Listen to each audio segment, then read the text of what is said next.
A match scraped against cold stone. The flame caught and shivered blue. A small hand reached down to a candle that should not have been touched. 40 candles stood in a half circle around a tomb. They had been lit in order for 39 nights. Tonight someone was lighting them backwards. The 40th flame went first. Then the 39th. Then the 38th. Each wick took the fire too fast. Each flame burned the wrong color. Blue. Cold. Almost silver at the edges. The girl's breath fogged in front of her. Above her, the stone lid of the lady's tomb made a small dry sound, like a key turning in a lock no one had ever seen. Her name was Ada. She had been thrown out of the great house 2 weeks ago. Tonight she had come back to the crypt to do one forbidden thing. Stay with me on this one. Ada had been the lady's maid for 9 years. She had braided the lady's hair every morning since she was 13. She had laid out her dresses. She had warmed her tea. She had slept on a low cot at the foot of the lady's bed when the lady was afraid of thunder. The lady had been kind to her. The lady had been the only kind voice in that whole stone house. The master was a cold man. The master smiled with only the front of his face. The master watched Ada from across rooms in a way that made her keep her sleeves pulled down. But the lady stood between them. The lady said no in soft, firm words. The lady kept Ada safe. Then on the night of the harvest dinner, the lady drank a cup of warm wine. The lady set the cup down. The lady looked at the master with a strange, small frown. The lady said one word that no one could quite hear. Then the lady fell sideways out of her chair and did not get up again. The doctor came at dawn. The doctor was a friend of the master. The doctor said poison. The doctor said the kitchen. The doctor said the maid. Ada was dragged from her cot by 2 stewards. They twisted her arms behind her back. They marched her through the corridor in her nightdress. The master stood at the top of the stairs with his hands folded. The master did not look at her. The master only said send her to the lower quarters and lock the door. The lower quarters were a stone room behind the kitchens with no window. Ada slept on straw. Ada ate what the cook pushed under the door. Ada was given no trial. Ada was told the family would decide her fate after the 40 days of mourning were finished. 40 days. 40 candles. 40 nights of lying in the dark, listening to the great house creak above her. On the 7th night, an old voice came through the crack under her door. It was Myra, the laundry woman. Myra was 80 years old. Myra had served the family for 60 of those years. Myra whispered 3 sentences and then walked away. Myra said the lady was murdered. Myra said the maid was the easy name to write on the paper. Myra said if you ever get out and you want the truth, there is a thing the old village women do. Light all 40 candles backwards on the 40th night. The crypt will answer. The crypt will not lie. Ada had lain on the straw for 30 more nights thinking about those words. She had counted nails in the door. She had counted heartbeats. She had counted reasons to be afraid. She had also counted reasons to be angry. The anger won. On the morning of the 40th day, the cook left the lower door unlatched. Maybe by mistake. Maybe not. The cook had loved the lady too. Ada walked out in a gray dress and a thin shawl. Ada walked across the courtyard while the great house was busy with mourners and priests. Ada slipped behind the chapel. Ada took the small iron key from the loose stone where the gardeners hid it. Ada unlocked the crypt door. The stakes were simple. If the ritual was nothing, she would be hanged in the morning. If the ritual was something, she had no idea what would walk out of that tomb. Either way, she was already finished. So she went in. The crypt smelled of old wax and stone water. Ada closed the door behind her and slid the iron bolt. The bolt scraped in a way that felt final. 40 candles stood on the long marble shelf above the tomb. Each candle was numbered with a tiny brass plate. 1 through 40. The priests had lit one each night for 39 nights. Number 40 was supposed to be lit tomorrow at dawn by the master himself. That was the tradition. The husband closes the soul's road. Ada looked at the brass numbers. Her hands were shaking. She thought of Myra's 3 sentences. She thought of the lady's small frown over the warm wine. She thought of the master at the top of the stairs not looking at her. The shaking stopped. Ada took the matches from her shawl. She struck the first one. She lit candle 40. The flame turned blue almost at once. Not a yellow flame with a blue base. The whole flame, top to bottom, pale cold blue. The air in the crypt got colder. Ada lit candle 39. Then 38. Then 37. She moved fast because she was afraid of her own courage running out. The blue flames did not flicker. They stood straight up like little knives. By candle 30, she could see her breath. By candle 20, she could not feel her fingers. By candle 10, the stone lid of the lady's tomb made the first small sound. Like a key turning. Ada did not stop. She lit candle 9. 8. 7. 6. 5. 4. 3. 2. 1. 40 cold blue flames stood around her like a small army. The crypt was silent. Ada waited. Nothing moved. Ada almost laughed. Bitter and tired. She thought of course it was a story. She thought of Myra and felt sorry for her and for herself. Then the stone lid slid. Not all at once. A slow finger's width. Then another. Stone on stone. A sound that should not exist inside a small room with a living person in it. Ada stepped back until her shoulders hit the cold wall. The lid kept moving. It slid the length of a hand. Then the length of an arm. Then it stopped. From inside the tomb, a hand came up. The hand was thin. The hand was alive. The fingers were not gray. The fingernails were trimmed. Ada pressed both her own hands over her mouth. A second hand came up. Then a head. Pale hair pinned in a simple braid. A face Ada knew better than her own mother's. The lady. The lady sat up out of her own tomb. The lady looked around at the 40 cold blue flames. The lady looked at Ada. The lady said one word. Ada. Ada's knees gave out. She slid down the wall and sat on the cold floor. The lady climbed out of the tomb. The lady was wearing a plain dark traveling dress. Not a shroud. Not a burial gown. A dress made for walking. The lady stepped down to the floor. The lady knelt in front of Ada and took her hands. The lady's hands were warm. The lady was breathing. The lady was real. "I am sorry," the lady said. "I am so sorry I had to leave you in the dark this long." Ada could not speak. The lady put a small folded paper into Ada's palm. "I have the proof," the lady said. "Of who poisoned the wine. It was not you. It was never you. The man who did it is sleeping upstairs in the master bedroom. He thinks he won. He thinks I am in this box. He thinks you will hang at dawn. We are going to walk into the great hall together.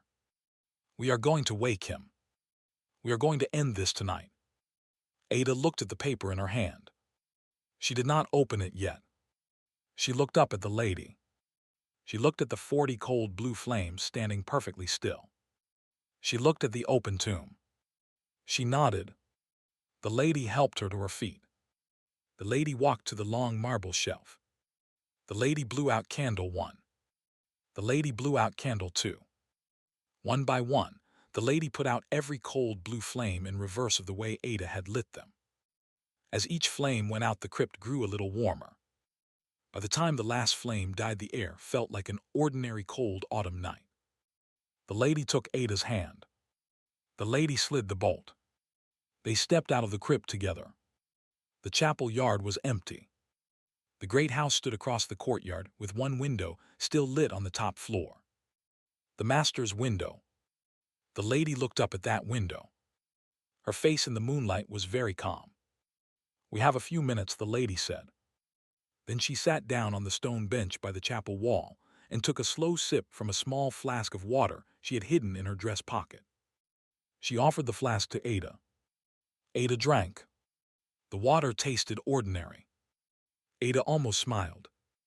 For 3 or 4 breaths, the night was just 2 women on a bench in a courtyard. Then a door slammed inside the great house. The lady stood up at once. A man's voice was shouting. Then a second voice. Then heavy boots running on a wooden floor. The lady took Ada's wrist. "We move now," she said. They crossed the courtyard fast and low. They went in through the kitchen door. The kitchen was empty except for the cook. The cook saw the lady and made a small sound and put both hands over her own mouth. The lady raised one finger to her lips. The cook nodded. The cook pointed at the inner door. The cook whispered 4 words. "He is awake already." The lady's mouth tightened. The stakes had just changed. This was not going to be a quiet confrontation in a sleeping house. The master knew something was wrong. The lady pulled Ada into the small pantry by the stove. She closed the door to a crack. She spoke fast and low. "There are 3 things you need to know before we go up there. 1. I drank a cup of wine that was meant to kill me. It did not kill me because I had been taking a small dose of the same poison for 6 weeks. I knew. I knew for months. I needed him to try. 2. The doctor is not a doctor. He is the master's cousin. He signed a false death paper. He stood watch over an empty grave service. He is in the master's pay. 3. The paper in your hand is the master's own letter to that cousin. In his own writing. Asking for the poison by name. Asking for the dose. I took it from his desk 3 nights ago when I came back into the house through the servant's stair. I have been hiding in the old root cellar under the chapel ever since. Waiting for tonight. Waiting for you." Ada stared at her. "Why me?" she said. Her voice came out small and rough from 2 weeks of barely speaking. "Because," the lady said, "I needed someone who had nothing left to lose.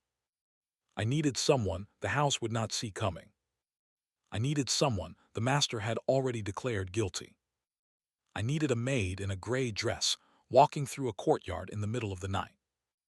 No one looks twice at a maid. And because," she added more quietly, "you have been the only true friend I had in that house. You were the only one I trusted with this." The pantry was very small. The 2 women were standing very close. Ada felt the anger come back. Not the hot kind. The cold, quiet kind that knows what it is going to do. If you have stuck with this story so far, do me one favor. Hit that subscribe button. Then come back and watch what happens in the next 10 minutes. Because everything that came before tonight was the setup. From here on it is the reckoning. Footsteps came down the main stairs above their heads. Slow. One at a time. The master never hurried. The master made other people hurry for him. The lady reached into a hidden pocket inside her sleeve. She pulled out a small object wrapped in dark cloth. She unwrapped it. It was a tiny glass vial, half full of a clear liquid. "The same poison," she whispered. "From his own cabinet. We are not going to use it on him. We are not killers. But he does not know that. He sees this vial, and he understands what the night is." The footsteps reached the bottom of the stairs. They crossed the entrance hall. They came toward the kitchen. The lady put her hand on the pantry door. She looked at Ada one last time.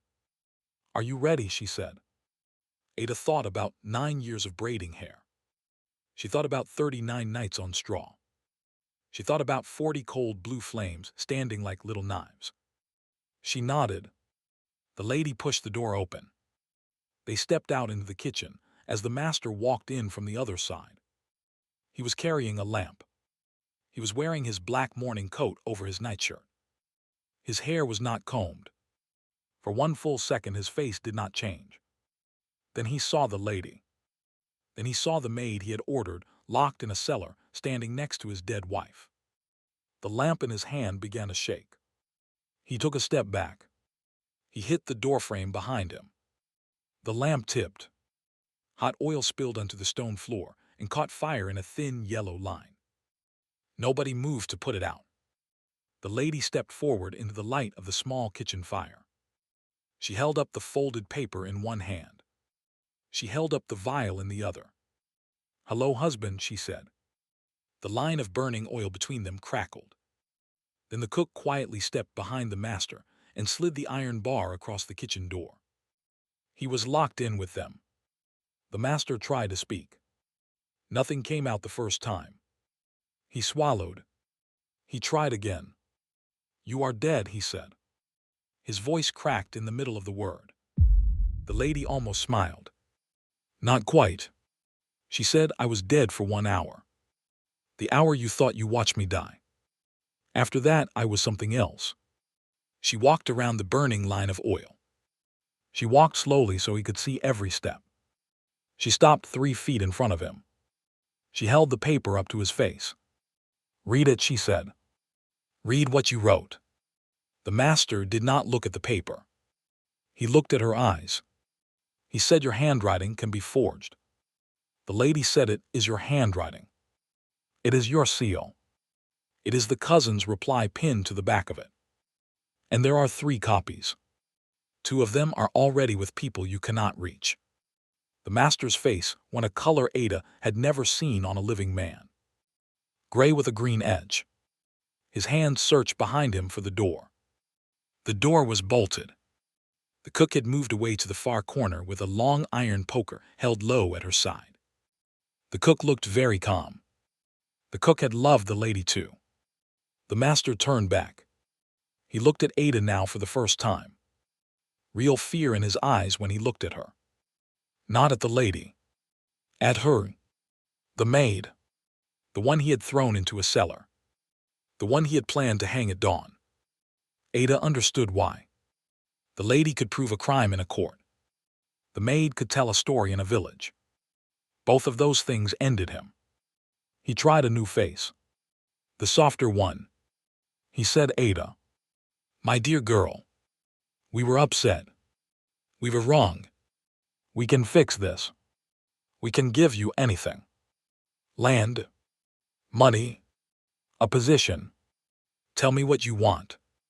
Ada looked at him for a long, quiet moment. She felt the cold of the cellar in her bones. She felt the straw on her skin. She felt the lock turning in the dark on night 7 when Myra whispered through the door. She said only one sentence. "I want my name back." The master opened his mouth to bargain. The lady held up one finger. She said no more bargaining. She walked to the kitchen table. She set the paper down.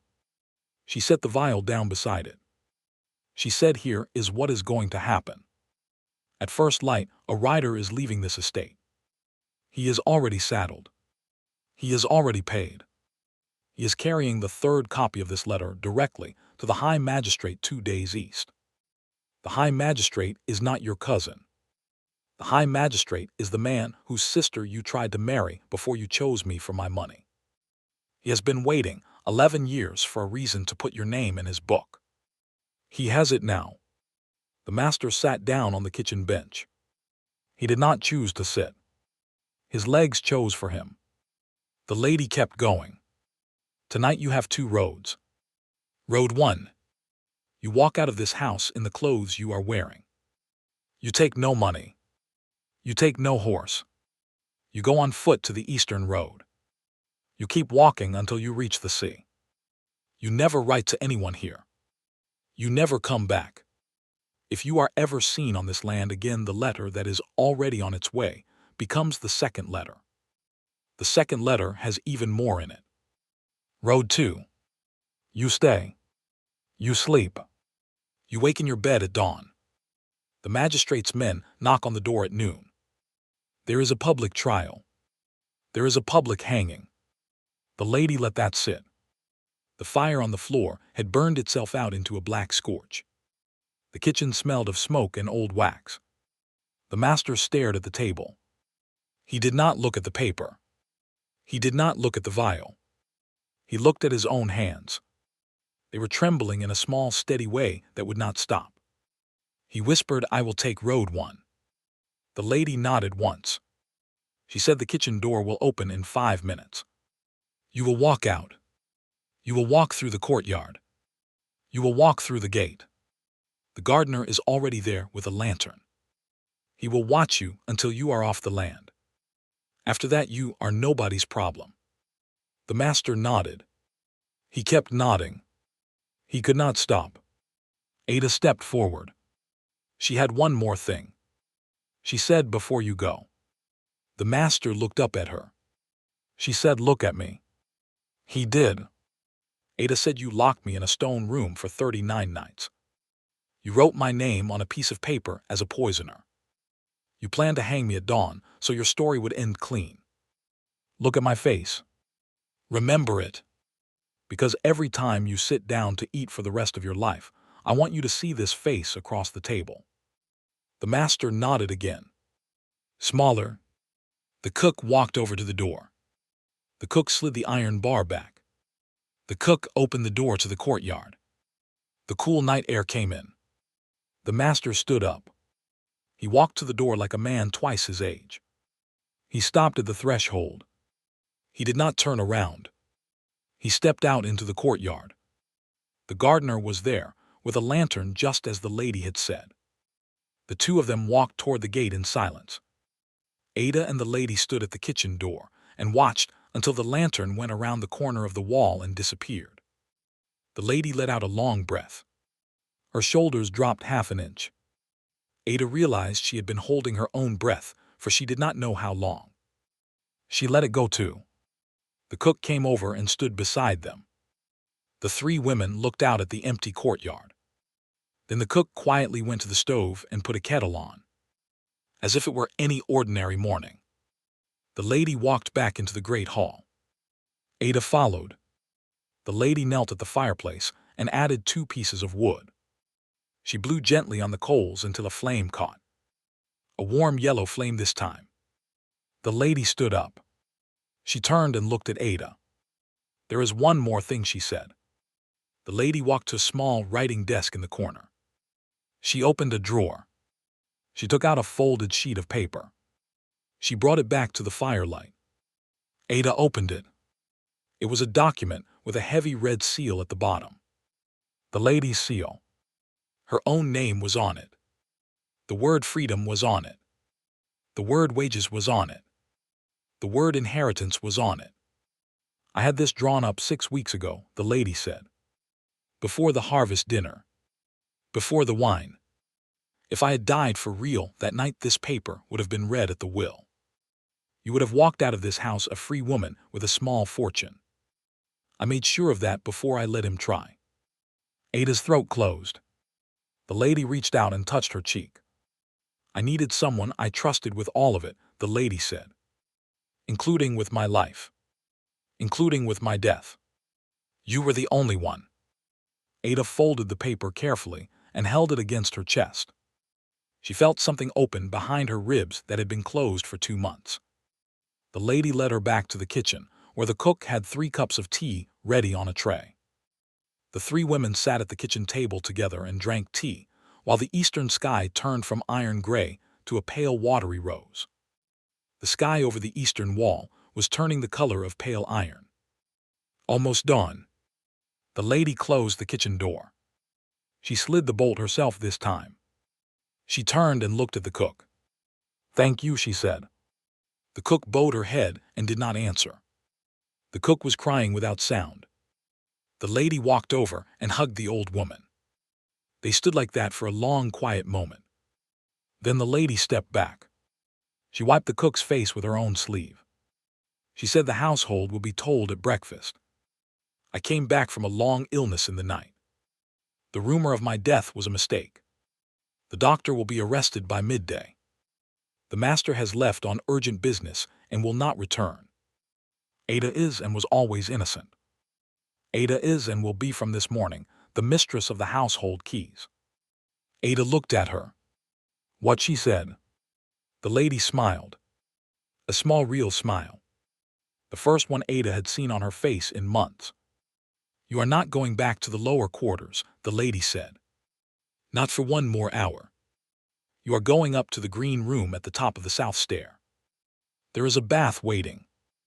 There is a clean dress laid out. I had Myra prepare it yesterday. After the bath you will sleep for as long as your body wants. When you wake, you and I are going to sit down at the long table, and you are going to eat a real meal, and I am going to tell you the rest of the story. The parts I could not tell you in the pantry. There is more. There is always more. But we have time now. Ada did not know what to say. She just nodded. The lady took her arm. They walked out of the kitchen together. They walked up the main stair like two friends coming home from a long trip. The household was beginning to stir. A maid on the landing dropped a basket of linen when she saw them. The lady smiled at her. "Good morning," she said. "Please tell the steward to ring the bell. There is news." The maid ran. The bell began to ring a few minutes later. By the time Ada reached the green room, the whole house was awake and confused, and beginning to understand that the world had quietly changed in the night. Ada took the bath. The water was warm. There was lavender in it. She had not smelled lavender in 2 months. She put on the clean dress. It was a soft gray wool. It fit her. The lady had remembered her size. Ada lay down on the bed. She thought she would not be able to sleep. She slept like a stone for 9 hours. When she woke, the autumn light was slanting through the window. There was a tray of bread and warm broth on the table. There was a small folded paper on the pillow next to her. She opened it. The lady had written 4 words. "Welcome home. Burn this." Ada lit the paper with the candle on the table. She watched the 4 words turn into a small curl of black ash. The flame this time was an ordinary yellow. Warm at the base. She put the ash into the fireplace. She drank the broth. She ate the bread. She walked downstairs. The lady was sitting at the long table in the great hall. The same hall where the harvest dinner had happened. The same chair the lady had fallen out of. There were 2 cups of tea steaming on the table. The lady looked up and smiled. "Sit," she said. "We have a few more things to talk about. And we have the rest of our lives to talk about them." Ada sat. She picked up the warm cup. She held it in both hands for a long moment before she drank. Outside the window, the 40 candles in the crypt were gone. The priests had been quietly told to take them away. There would be no 40th dawn lighting. There would be no funeral after all. Only a household waking up to find that the woman they thought they had lost was alive, and the man they had feared was simply gone.